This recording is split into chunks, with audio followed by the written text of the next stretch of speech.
우리 함께 오늘 주신 말씀부터 우리 살펴보시면서 우리 예배로 나아가도록 하겠습니다. 오늘 하나님께서 저에게 주신 말씀은요, 창세기 18장 20절에서 22절 말씀입니다. 창세기 18장 20절에서 22절 말씀, 우리 한 목소리로 다 같이 한 목소리로 합독하도록 하겠습니다. 우리 함께 읽겠습니다. 시작. 여호와께서 또 이르시되 소돔과 고모라에 대한 부르짖음이 크고 그 죄악이 심히 무거우니 내가 이제 내려가서 그 모든 행한 것이 과연 내게 들린 부르짖음과 같은지 그렇지 않은지 내가 보고 알려 하노라. 그 사람들의 거기서 떠나 소돔으로 향하여 가고 아브라함은 여호와 앞에 그대로 섰더니. 아멘. 세상에는 어떤 그 사이에 무엇 그 가운데 서 있기 굉장히 힘든 것들이 있습니다. 무엇이 있을까요? 뭐 높은 곳 사이나 아니면은 뭐 좁은 곳 사이나 이런 데도 있을 것 같고, 아니면 균형 잡기 힘든 그 사이에 서 있는 것도 힘들 것 같습니다. 저는 최근에 여수와 통영 그리고 거제도로 휴가를 다녀왔는데요. 여기저기를 둘러보던 중에 이제 케이블카를 타고 싶어가지고 전망대를 좀 갔다가 스카이워크라는 그런 곳을 좀 가게 되었습니다. 말 그대로 어떤 곳이냐면은 발 밑이 투명한 유리로 되어 있어가지고 하늘을 걷는 느낌이 난다고 해가지고 스카이워크라고 부릅니다. 여기 제가 찍었던 사진이 있는데요. 이게 보시면 용감하게 제가 찍었으면 좋겠지만, 이게 보이시죠? 제가 이렇게 철 쪽에만 이렇게 발 이렇게 하신 거 보이죠? 제가 겁쟁이는 아닌데, 막상 이제 어렸을 때는 잘 몰랐는데 어른이 되고 보니까 무섭더라고요. 밑에가 네, 그때 바람이 불어서 그런 겁니다. 제가 무서워서 그런 게 아니라 진짜 바람이 너무 많이 불어서 제가 어쩔 수 없었어요. 그래서 제가 이제 잠깐 유리에 서봤는데도 기분이 신기하고 좀 두근두근 떨렸습니다. 아무튼 이렇게 그 사이에 또 여기 가운데에 서 있기 힘든 곳들이 있습니다. 그 앞에 서 있는 것들이 있어요. 특히 저처럼 좀 낯을 가린다면은 사람들 사이에 서 있는 것도 힘들겠죠. 그런데 이런 거 말고 정말 그 가운데에 있기 힘든 것들이 무엇이 있을까요? 어디가 있을까요? 저는 그 중에 하나가 관계 가운데 있는 것 같습니다. 상상해 보자면은 회사나 주변 지인, 친구들과 있는데 어떤 두 사람이 싸우는 거예요. 그래서 그것도 이 두 사람이 싸우는데 나를 사이에 두고 그냥 둘이 옆에 가가지고 둘이 싸우면 되는데 꼭 저를 끼고 나를 끼고 이렇게 두 사람이서 싸우는 거예요. 그런데 거기다가 더 곤란한 것은 어떤 상황이냐면 둘이 싸우다가 누구 말이 맞는지 말해보래요. 내가 말이 맞는지 이 사람 말이 맞는지 생각만 해도 너무 불편합니다. 아마 나보다 나이가 많거나 직급이 높은, 예를 들어 상사가 둘이 싸워서 누구 말이 맞냐 그러면은 곤란하잖아요. 그래서 약간 이런 관계 속에 있을 때 있기 힘든 것 같아요. 또 한편으로는 상황적으로 심각한 상황에 놓이면은 참 불편하고 힘듭니다. 예를 들어서 누군가의 이제 실수로 혼나는 분위기나 정말 급박하고 초조한 상황, 또 조금 더 나아가자면은 그렇다면 이런 상황들이 있을 것 같아요. 물론 우리는 경험해 볼지 좀 어려울 수 있겠지만, 예를 들어서 왕이나 장군들이 정말 높은 이가 무언가를 멸망시키려고 전쟁을 일으켜서 그 가운데 있는 것, 또는 재앙이 일어난 그곳, 이런 상황 가운데 있다고 생각해 보면 정말 힘들고 어렵고 고통 가운데 있을 것 같아요. 그런데 솔직히 그런 가운데 우리가 있을 때면 솔직히 그런 상황들이 벌어지면 나와는 관계 없었으면 합니다. 그런데 오늘 본문에서 그런 상황에 처한 그 사이에 서 있고 또 그 앞에 서 있는 한 인물이 있는데요. 바로 아브라함입니다. 여기서 대입한다면은 그 높은 이, 누군가를 멸하려고 하는 그 높은 이는 하나님이고 멸할 대상은 소돔과 고모라입니다. 근데 혹시 우리 소돔과 고모라라고 들어보셨나요? 다들 아마 들어보셨을 텐데요. 일상생활에서도 이 말은 성경에서뿐만 아니라 일상생활에서도 자주는 아니지만 가끔씩 나오는데, 보통 혼란하고 죄악이 팽배한 곳, 아주 나쁜 것이 많은 곳, 정말 죄악이 가득한 곳을, 그런 시대를 소돔과 고모라 같다라고 하죠. 그렇습니다. 여러 문학 작품과 그리고 영화와 드라마 등에서도 이야기되는 이 소돔과 고모라는 당시로서는 우상 숭배가 팽배하고 성적으로 문란하고 타락한 곳, 죄악이 수없이 많은 곳이었습니다. 우리 함께 읽었듯이 20절에는 하나님께서 소돔과 고모라에 대한, 그리고 그곳에 사는 사람들을 고발하는 내용을 듣고 이를 심판하시기 위해서 내려와 오셨습니다. 그 위에서 보고자 하십니다. 그리고 바로 오늘 그 사이에 선 사람이 바로 아브라함인 것이죠. 그래서 오늘 이야기는 소돔과 고모라와 하나님, 소돔과 고모라와 하나님 그 사이에 있는, 그 앞에 서 있는 아브라함에 대한 이야기를 좀 하려고 합니다. 아브라함은 그 소돔과 고모라 가운데 살고 있을지 모르는, 그래서 멸망을 앞둔 의인들을 위해서 바로 하나님 앞에 섭니다. 오늘 함께 읽진 않았지만 25절에서 아브라함은 이렇게 말합니다. 25절입니다. 주께서 이같이 하사 의인을 악인과 함께 죽이심은 부당하오며 의인과 악인을 같이 하심도 부당하니이다. 세상을 심판하시는 이가 정의를 행하실 것이 아니니까. 의인을 악인과 함께 죽이는 것, 같은 취급을 당하는 것은 부당한 일이라고 이야기를 하면서 아브라함은 이후에 하나님께 그 성읍을 구하기 위해서 간구합니다. 처음에는 하나님께 그 소돔에 의인이 50명이 있다면, 50명만 있다면 멸하지 말아달라고 이야기를 합니다. 아주 유명한 장면이죠. 그래서 하나님은 오케이, 그렇게 하겠다라고 하셨습니다. 그러다가 안 되겠던지 우리가 잘 아는 것처럼 계속해서 아브라함은 그 숫자를 낮춰가요. 45명, 40명, 다시 이제는 10명씩, 30명, 20명, 10명까지. 그래서 의인 50명에서 10명으로 확 낮췄습니다. 의인이 10명이 있다면 그들을 멸하지 말아달라고 하나님께 간구하죠. 한마디로 그들을 위해서 중보한다고 할 수 있겠습니다. 그런데 여기서 우리 이 중보라는 말에 대해서 좀 알아봐야 될 것 같습니다. 이 중보라는 말이 무슨 말일까요? 아마 알고 계시거나 또 모르더라도 대략 어떤 느낌인지 아실 거예요. 설명을 한다면은 뭔가 다른 사람을 위한 그런 기도, 나 아닌 무언가를 위한 기도를 어떻게 보면 중보한다, 너를 위해 중보 기도할게 라고 이렇게 말을 합니다. 그래서 우리는 여기 잠시 이 중보에 대해서 짚고 넘어가 보려고 하는데요, 이 사귐의 기도라는 책에는 이 중보 기도에 대해서 나옵니다. 중보의 사전적 의미를 두 사람 사이에서 일이 성사되도록 주선하는 것, 혹은 주선하는 사람이라고 설명을 하면서 다른 사람 또는 사건을 위해 드리는 기도가 바로 중보 기도라고 말을 합니다. 물론 여러분, 이 개념에 있어서 하나님 앞에서 죄와 사망을 넘어 중보하실 수 있는 분은 그리스도 예수 한 분이시기 때문에 중보기도라는 용어를 사용해서는 안 된다, 함부로 사용해서는 안 된다라는 그런 의견들이 있는데요, 주장이 있는데요, 이와 관련해서 책에서는 어떻게 설명하고 있냐면, 이 사회에서 통용하고 있는 이 중보가 예수님의 중보 사역과는 다른 거라고 확실히 일단 구분을 짓고 있고요. 그리고 또 예수님의 중보를 대체하는 것이 아닌 것을 말하고 있습니다. 그래서 이 같지 않다는 것을 인식하고 있으면 된다고 합니다.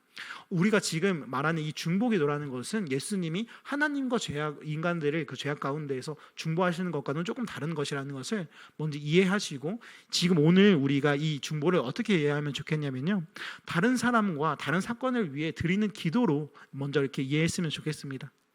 또 그래서 진정한 의미로서 중보는 오직 예수님만 하실 수 있기 때문에 우리는 할 수 없겠지만, 그 뜻을 알고 그분 예수님을 닮아 그와 같이 기도하기를 힘쓰는 것으로 우리가 이해하면 좋겠습니다.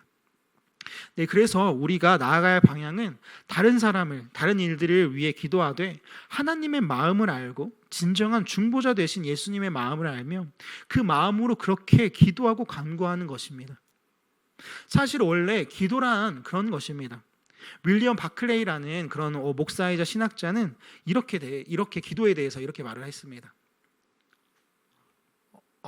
어떻게 이야기했냐면은, 기도는 하나님의 뜻을 아는 끊임없는 지식으로 충만하기를 구하는 데서 시작한다. 기도의 최대 목적은 하나님의 뜻을 아는 것이다. 기도 속에서 우리의 하나님이 우리에게 귀를 기울이시게 하기보다는 하나님께 귀를 기울여야 한다. 기도는 우리의 바램과 생각을 하나님께 강요하는 것이 아니라 하나님이 우리에게 원하시는 것을 찾으려고 노력하는 것이다. 무슨 뜻일까요? 하나님의 뜻을 아는 거예요.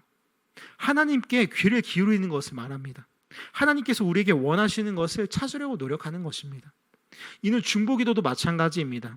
하나님의 뜻을 알고 그 마음으로 우리 기도해야 합니다. 다시 본문으로 돌아가서 보면은 조금 의문이 들기도 하는데요, 아브라함은 하나님의 뜻대로 하나님의 마음에 맞게 간구를 하고 있는 걸까요? 소돔과 고모라의 죄악이 아까 심했다고 했잖아요. 그래서 그로 인한 피해자들의 부르짖음이 크기 때문에, 그 죄악이 심히 크고 무겁기 때문에 하나님이 그것을 심판해야 하는지 살펴보고자 왔는데, 소돔과 고모라를 향하신 하나님은 앞에 서가지고 아브라함이 서서 그 사이에서 계속해서 50명, 40명, 30명, 20명, 10명, 뭐 이렇게 10명에 이르기까지 간구하는 게 맞을까요? 그게 옳은 뜻일까요? 어떻게 보면 우리는 이렇게 생각되지 않나요? 아브라함은 하나님의 뜻에 반하여서 하나님께 반항을 하고 있는 건 아닌가? 그 반대의 간구를 하는 것 같은데요. 그런데 여러분, 이 한 가지를 한번 살펴봅니다. 소돔과 고모라의 이전에 악한 것으로, 사람들이 만든 악한 것으로 대표되는 한 건물이 있었습니다. 사람들이 힘을 모아서 하늘에 닿고자, 하나님에 닿고자 만든 큰 건물이 있었어요. 높이 높이 탑을 쌓아 올렸죠. 그게 뭐죠? 바벨탑. 맞습니다. 인간의 교만과 죄악으로 대표되는 이 또한도 여러 문학 작품에서 등장하는 유명한 바벨탑 사건입니다. 인간들이 이 바벨탑을 쌓아서 하늘에 닿기 위해서, 그래서 하나님께 닿기 위해서 그 교만과 오만 가운데 하나님께서는 그렇게 바벨탑도 살펴보셨는데, 그렇지만 이번과는 좀 다른 점이 있었습니다. 그것은 곧바로 이 바벨탑은 심판하여서 온 지면에 흩어버리셨다는 것입니다. 두 번 모두 심판을 결정하셨지만 바벨탑 때와는 다르게 이번 소돔과 고모라는 곧바로 심판을 하시지 않고 아브라함의 그 계획을 말씀해 주십니다. 오늘 우리가 주목해 볼 부분이 바로 이것입니다. 소돔과 고모라를 멸하겠다는 계획을 아브라함에게 말해줬다는 것입니다. 이 바벨탑은 바로 멸망하셨는데 이번에는 아브라함에게 말씀을 해주신 거죠. 물론 정말 그 죄악을 다시 한번 점검하고 정말 이것이 심판을 해야 되는 것인가 점검해야 되면서 다시 한번 우리 볼 수도 있는 거죠. 그런데 여기서 우리가 발견하는 것은 소돔과 고모라의 심판 가운데 하나님께서 더 중요하게 생각했던 것이, 그런 하나님께서 더 중요하게 생각했던 관심사가 있다는 것입니다. 무엇이었을까요? 바로 아브라함이라는 인물입니다. 소돔과 고모라에 대한 심판보다 중요한 것은 이 아브라함이라는 사람입니다. 그가 하나님의 계획에 대해 어떻게 말하고 행동하는지를 보기 위함이었고, 하나님은 아브라함에게 소돔과 고모라 이 두 도시를 위해서 중보할 기회를 주신 것입니다. 그래서 하나님께서는 이 아브라함에게 그 도시를 멸하려는 계획을 알리시고 10명의 의인이 있다면 멸하지 말아달라는 아브라함의 계속된 간구를 허락하신 것은, 한번 해봐라, 어차피 멸망이니까 10명이 남았다고 뭐가 달라지겠냐, 10명이라도 없을걸? 그렇게 비꼬면서 아브라함에게 알려주는 것이 아니라, 그렇게 무시하는 것이 아니라 아브라함이 그들을 위해서 기도하기를 원하시는 것입니다. 네, 사랑하는 우리 세우시는 성도 여러분, 사실 하나님의 마음에 담긴 것은 심판이 아니라 사랑이었습니다.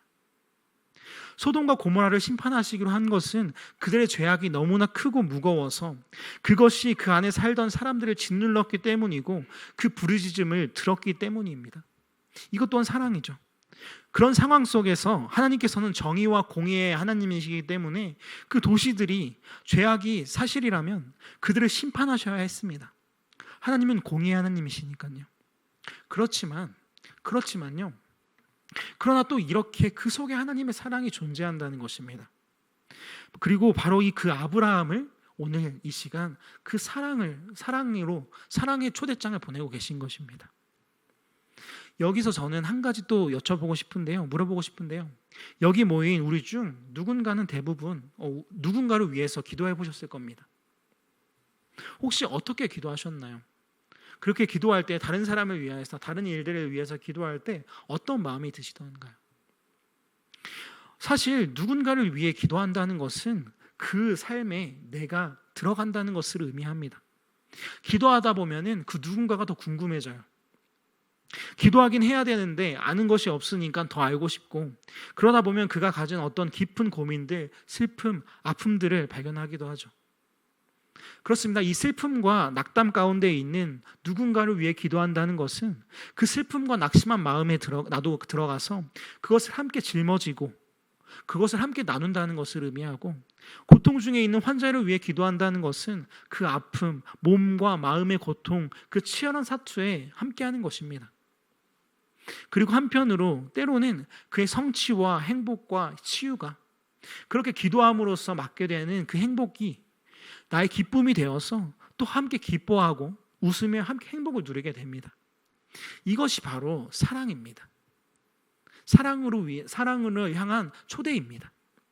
즉 이렇게 기도한다는 것은 그 사람의 삶에 참여한다는 것, 자꾸만 관심이 가는 것, 그렇게 사랑하는 것, 정말 누군가를 위해 기도한다는 것은요, 그를 더욱더 사랑하게 되는 것입니다. 오늘 하나님은 바로 아브라함을, 그리고 바로 그곳으로 우리를 초대하고 계신 것입니다. 그렇다면 이제 우리는 어떻게 해야 하는지를 정해야 합니다. 어떻게 해야 될까요? 그것은 너무나도 당연하게 바로 하나님께서 초대해 주셨으니까 그 초대에 응하는 것입니다. 아브라함은 하나님의 그 초대에 보여주신 그 마음에 응답하였습니다. 소돔과 고모라를 위해서 계속해서 간구한 것처럼요. 50명, 45명, 40명, 30명, 20명, 10명. 여러분, 우리는 어떤가요? 지금 누군가를 위해서 이렇게 두려워하면서도 힘들지면서도 그를 위해서 기도하고 계신가요? 하나님께 기도를 올려드리고 계신가요? 하나님 앞에서 누군가를 그렇게 사랑하고 계시냐는 겁니다. 아마 지금 머릿속에서 그리고 마음속에서 누군가 떠올리는 사람, 그리고 떠오르는 한 어떤 상황들이 있을 것입니다. 특별히 우리 이 무더운 여름을 보내고 있는 이 요즘에 가족과 이웃에 대해, 고마운 사람들에 대해서 안부를 한번 물어보면 어떨까요? 어떻게 지내고 있는지, 잘 지내고 있는지, 그리고 그 누군가를 위한 기도 제목 중에 하나 또는 몇 개를 붙들고 기도하면서 사랑하는 시간이 되기를 바랍니다. 그렇고 또 한편, 그런데 아브라함의 이 간구에서 또 발견하게 되는 부분이 있는데요. 그것은 바로 그가 소돔과 고모라를 위해서 중보했다는 것입니다. 기도했다는 것입니다. 약간 살짝 반응이 뭐지? 아까 너무 당연한 거 아닌가? 아까부터 이 소돔과 고모라를 위해서 기도한 내용을 말하고 있는데? 라는 그런 뭔가 느낌인데요. 너무 당연한 이야기를 하는 거죠. 그런데 맞습니다. 당연한 이야기인데, 근데 이게 당연한 이야기가 과연 맞을까요? 앞서 아브라함이 소돔과 고모라에 대한 간구를 시작하면서 하나님께 무엇이라고 말했는지를 다시 살펴보면요, 우리 25절에 볼 수가 있습니다. 25절 한 번만 들어주십시오. 25절에 보면 의인을 25절 한 번만 찾아주시면 감사하겠습니다. 25절 제가 읽어드리겠습니다. 의인을 악인과 함께 죽이심은 부당하오며 의인과 악인을 같이 하심도 부당하니이다 라고 말을 하고 있습니다. 또 아브라함의 계속된 간구에서 중요한 포인트는 의인이 몇 명이냐라는 것이죠. 즉 어떤 얘기를 제가 하고 싶은 거냐면요, 제가 하고 싶은 이야기는 이겁니다. 의인이 악인과 함께 죽임을 당하는 것이 부당하다면은, 그러면은 의인 50명만, 45명만, 40명만 살리면 되는 거 아니에요? 그들만 살려달라고 그렇게 기도하면 되는 거 아니에요? 그들을 있으면은 그 모두 소돔과 고모라를 살려달라고 기도할 것이 아니라 그 50명만, 그 40명만, 그 30명만 살려달라고 그렇게 기도하면 되는 거 아닌가요? 몇 명이든 의인만 살려달라고 하면 되는데 악인도 포함되어 있는 그 소돔과 고모라 전체를 위하여서 멸하지 않게 해달라뇨. 좀 이상한 일입니다. 참 이상하지만 이해가 안 될 수 있지만, 그래서 우리가 간과하기 쉽지만, 여기서 우리가 발견하는 것은 무엇이냐면요, 기도, 바로 그 사랑의 확장성입니다. 보다 큰 사랑입니다. 아브라함 그가 기도한 것처럼 하나님이 바라시는 그 사랑의 기도는 결코 편협하지 않았고 그 도시의 모든 이들을 덮었습니다. 이것이 하나님의 마음이고 우리를 죄악에서 건지시는 예수님의 사랑인 것입니다. 요한일서 4장 19절 말씀입니다. 우리가 사랑함은 그가 먼저 우리를 사랑하셨습니다. 때로는 왜 그래야 하는지 이해할 수 없기도 하고 또 억울하기도 하지만, 사랑하는 여러분, 우리가 이 사랑을 할 수 있는 것은 예수님께서 먼저 그러한 사랑을 자신의 삶과 십자가를 통해 온 생애를 통해 보여주셨기 때문이고, 결국 그 사랑이 향하는 곳이 어디였냐면 바로 죄인된 우리였기 때문입니다. 변하지 않고 여전히 우리 모두를 덮고 있는 것이 바로 그 예수님의 사랑이에요. 어떠신가요?